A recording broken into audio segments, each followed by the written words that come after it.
Welcome to another episode of POV Pare.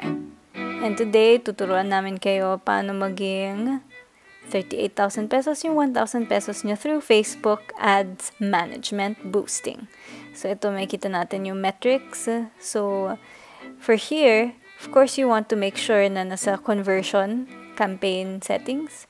And then, you cannot do this without your Facebook pixel. So, dapat may pixel kayo at saka naka-integrate siya dun sa website. And the conversion event must be add to cart. Ayan, add to cart.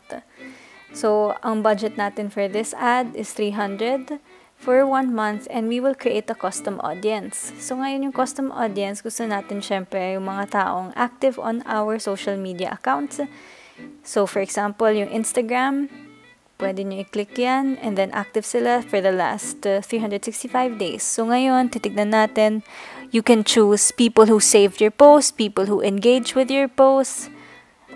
Ako, I prefer to create a separate audience for people who save our posts on Instagram.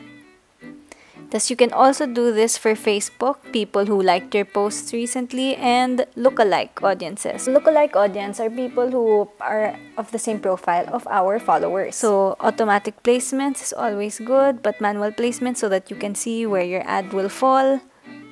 Pwede siya sa stories, pwede siya sa Messenger, pwede siya sa Facebook feed, pwede rin siya sa Instagram discover page. So, here's the audience definition. Makita natin na yung reach of our metrics is 1.4 million people. We're targeting broad, and then you want to create your ad. Make sure na collection siya, and this will link to your pixel in your website.